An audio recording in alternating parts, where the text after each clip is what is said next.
মন্ত্রী এমপি, আমি এটা নিশ্চিত করার চেষ্টা করতাম যাতে তাদের জেনারেশন এই বাংলাদেশে থাকতে হয়। তারা যাতে অন্য দেশে যায় পড়াশোনা করুক, কিন্তু তাদের যাতে আবার বাংলাদেশে চলে আসতে হয়, তাদের জেনারেশন যাতে বাংলাদেশে বসবাস করতে হয়, তারা যেন পালিয়ে যেতে না পারে। এই দেশের তরুণ প্রজন্ম মেধাবীরা আসলে এই দেশে থাকতে চাচ্ছে না। এই দেশ একটা মানে এরকম একটা টপিকই আছে, যা the greatest Bangladeshi dream is to leave Bangladesh. বাংলাদেশিরা এখন শুধু বাংলাদেশ থেকে চলে যেতে চাচ্ছে, এটাই তাদের সবচেয়ে বড় স্বপ্ন।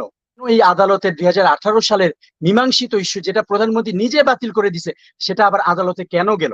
এটাই একটা রহস্যজনক বিষয়, এবং আমরা মনে করি যে এখানে অবশ্যই কোনো ক্ষমতা কালে আমরা এটা বারবারই দেখেছি যে কোন একটা কিছু হইলে এটা জামাত শিবির করছে।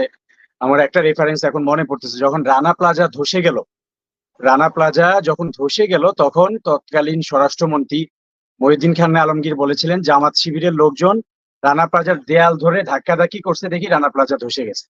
সো এটা হচ্ছে সেই আওয়ামী লীগ, এটা হচ্ছে সেই সরকার, তারা এই কথাগুলো বলে। সো এটা নিয়ে আসলে আমি কোনো জবাব দিতে চাই না, এটা খুবই হাস্যকর। যদি এরকম কোনো টাকা পয়সার লেনদেন থাকে, তাদের কাছে প্রমাণ থাকে, তারা সেটা ব্যবস্থা নিক। এবং সবচেয়ে ভালো তো তাদের জন্য এটাই যে এরকম যদি বিষয় থাকে যেটা দিয়ে আসলে কোনো সরকার বিরোধী কোনো কিছু হচ্ছে, তাহলে তারা এটা, যেহেতু এটা যৌক্তিক দাবি, তারা এটা মেনে নিক এবং কোনো সুযোগ না দিক, সরকার বিরোধী কোনো আন্দোলন হওয়ার সুযোগ না দিক। এটা হচ্ছে সিম্পল বিষয়। পরের আরেকটা বিষয় আমি একটু ক্লিয়ার করতে চাই, যেটা আসলে প্রধানমন্ত্রী বলেছেন। আমি যদিও নিজে শুনি নাই, আপনাদের টকশো থেকেই শুনলাম, এবং আহ শ্রদ্ধেয় ফরহাদ স্যারও বিষয়টা বলেছেন যে আহ যে কতজন আসলে যারা 18 সালে আন্দোলন করেছিল। 18 সালে কিন্তু আমি একবার খুবই ফ্রন্ট লাইনে আন্দোলন করেছি, আমরা বাংলাদেশ ছাত্র অধিকার পরিষদের মাধ্যমেই তখন আসলে আন্দোলন সংগঠিত হয়েছিল। পরে আমরা আরো বড় হয়েছি, আরো বিভিন্ন ভাবে আন্দোলন করেছি। কিন্তু একটা জিনিস আমি স্পষ্ট ভাবে বলতে চাই, 18 সালে ব্যক্তিগতভাবে আমি আমার কথা বলি, এবং এটা শিওর যে আমার মতো আরো অনেকে আছে যারা আসলে কখনোই সরকারি চাকরি করবে না। ব্যক্তিগতভাবে যদি আমি আমার কথা বলি, আমি কোনো বিসিএস, সরকারি চাকরি, ইভেন এমনকি কোনো ধরনের বেসরকারি চাকরির প্রতিও আমার কোনো আগ্রহ নেই। আমি কখনো চাকরি করবো এরকম কোনো ইচ্ছাও নাই। এরকম বহু মানুষ আছে, তাদের বয়স শেষ হয়ে গিয়েছে, অথবা যারা সরকারি চাকরি করবে না তারাও আন্দোলনে আছে। এখানে একটা খুবই গুরুত্বপূর্ণ প্রশ্ন।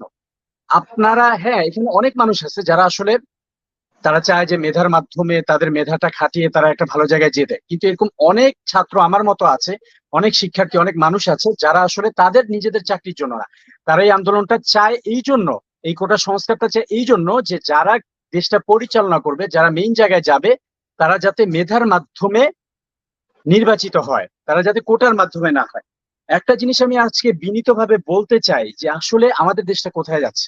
আজকে চ্যানেল 24 এর একটা নিউজ কিছুক্ষণ আগেই প্রকাশিত হয়েছে, যেখানে আমরা জানতে পারতেছি প্রমাণ সহ যে 33তম বিসিএস থেকে এবং শেষ হওয়া 46 বিসিএস পর্যন্ত, এই সবগুলা বিসিএস এ নাকি প্রশ্ন ফাঁস হয়েছে, এবং সেখানে প্রশাসনের লোকজন জড়িত, এগুলো প্রমাণ সহ কিছুক্ষণ আগে নিউজটা প্রকাশিত হয়েছে। এর আগে বহুবার মেডিকেলের প্রশ্ন ফাঁস সহ আরো বহু প্রশ্ন ফাঁস হয়েছে। এই দেশে তাহলে আমরা কিভাবে থাকবো?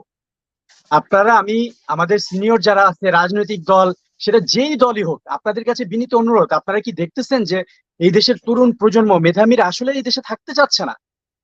এই দেশ একটা মানে এরকম একটা টপিকই আছে, যা the greatest Bangladeshi dream is to leave Bangladesh. বাংলাদেশিরা এখন শুধু বাংলাদেশ থেকে চলে যেতে চাচ্ছে, এটাই তাদের সবচেয়ে বড় স্বপ্ন। বুয়েট বলেন, ঢাকা বিশ্ববিদ্যালয় বলেন, যার সুযোগ আছে, প্রাইভেট বিশ্ববিদ্যালয় বলেন, যে যেখান থেকে পড়তেছে, যার সুযোগ আছে, তারা শুধু দেশ থেকে চলে যেতে চাচ্ছে।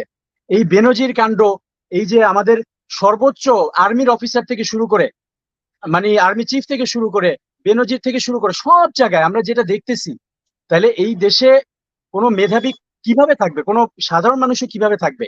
যখন যাদের সুযোগ পাচ্ছে তারা তো চলেই যাচ্ছে, এরপরে যদি আবার দেখা যায় যে কোটা দিয়ে, 56% কোটা দিয়ে, আবার বিভিন্ন জায়গায়, এটা তো আরেকটা গুরুত্বপূর্ণ বিষয়, 56% কোটা হচ্ছে প্রথম এবং দ্বিতীয় গ্রেডে, কিন্তু অন্যান্য জায়গায় আরো বেশি কোটা আছে। আপনারা আরো অবাক হবেন, সেখানে পোষ্য কোটা, রেলওয়েতে পোষ্য কোটা আছে 80%, আরো অনেক বেশি, কম এক্সাক্ট অ্যামাউন্ট আমি জানি না। পোষ্য কোটা কেন থাকবে? পোষ্য কোটা মানে কি?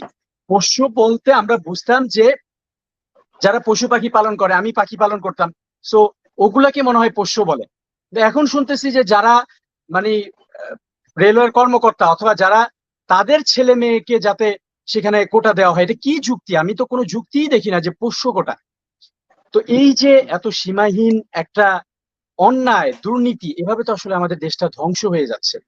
আমি ভারতে মাস্টার্স করার জন্য সার্ক বিশ্ববিদ্যালয় থেকে একটা স্কলারশিপ পেয়ে ভারতের সার্ক বিশ্ববিদ্যালয়ে গিয়েছিলাম। সেখানে আমার কিছু অভিজ্ঞতা হয়েছে, রিলেটেড দেখি বলছি যে ওই আমরা ভারতের তো অনেক সমালোচনা করি, অনেক বিষয়ে বলি যে তারা এটা করে সেটা করে, কিন্তু তাদের সরকার, তাদের ইনস্টিটিউশন গুলো এত শক্তিশালী এবং তারা তাদের মেধাবীদেরকে, ওখানকার যে প্রফেসররা আছে তারা বিভিন্ন জায়গায় আমেরিকা আরো বিভিন্ন জায়গায় পিএইচডি করে খুব ভালো অবস্থানে ছিলেন। সরকার তাদেরকে আলাদা ফান্ডিং দিয়ে তাদের দেশের জন্য নিয়ে এসেছেন।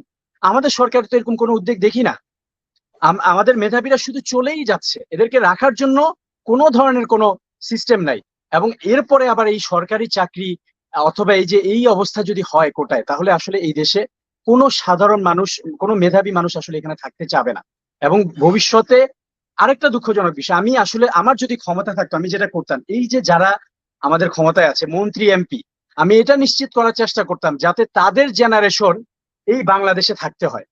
তারা যাতে অন্য দেশে যায় পড়াশোনা করুক, কিন্তু তাদের যাতে আবার বাংলাদেশে চলে আসতে হয়, তাদের জেনারেশন যাতে বাংলাদেশে বসবাস করতে হয়, তারা যেন পালিয়ে যেতে না পারে।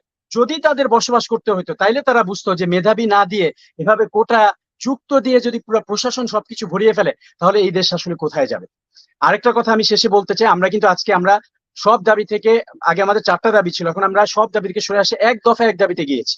শুধু প্রথম এবং দ্বিতীয় গ্রেড না, সকল গ্রেডে সকল ধরনের বৈষম্যমূলক এবং অন্যায় এই কোটাগুলো আমরা বাতিল চাই।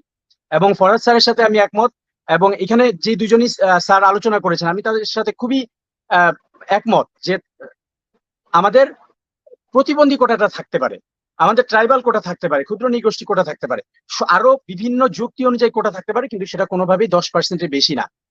এই কোটাটা থাকতে পারে। আমরা এখন এক দফা এক দাবিতে আন্দোলন করছি যে আমাদের সকল গ্রেডে সকল ধরনের বৈষম্যমূলক কোটা আমরা বাতিল চাই।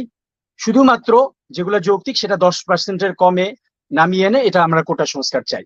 এবং আমি বিনীতভাবে আবার অনুরোধ করছি, এটা কোনো বিএনপি, আওয়ামী লীগ এরকম কোনো দলীয় ইস্যু না।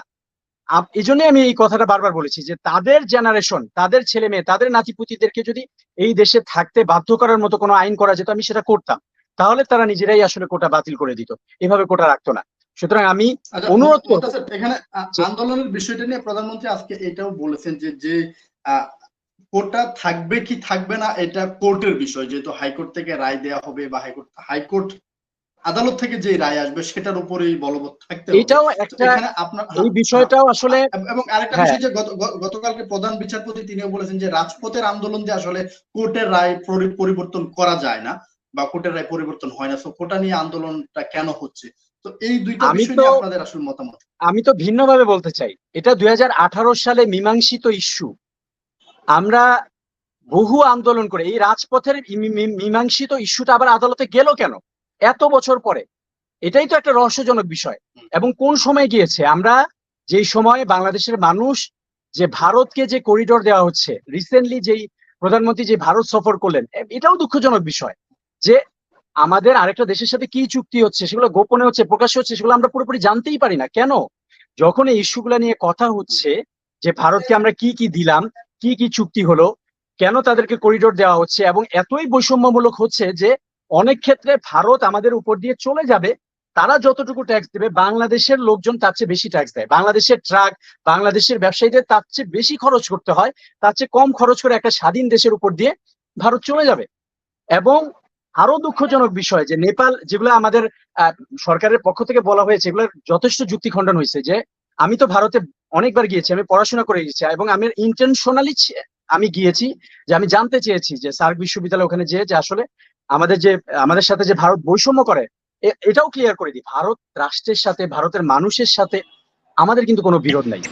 আমরা খুবই শান্তিপূর্ণ ভাবে আমাদের প্রতিবেশী দেশ একটা শান্তিপূর্ণ সম্পর্ক রক্ষা করতে চাই, কিন্তু সেই জায়গাতেও যেখানে আমরা তাদেরকে ট্রানজিট করিডোর সব দিয়ে দিচ্ছি, আপনারা জানলে অবাক হবেন যে চিকেন নেক একটা যে জায়গা আছে সেখান দিয়ে আমরা যদি অল্প একটু সুযোগ পাই আমরা নেপাল এবং ভুটানে খুব সহজে যেতে পারি, সেটা আমাদেরকে ভারত দিচ্ছে না।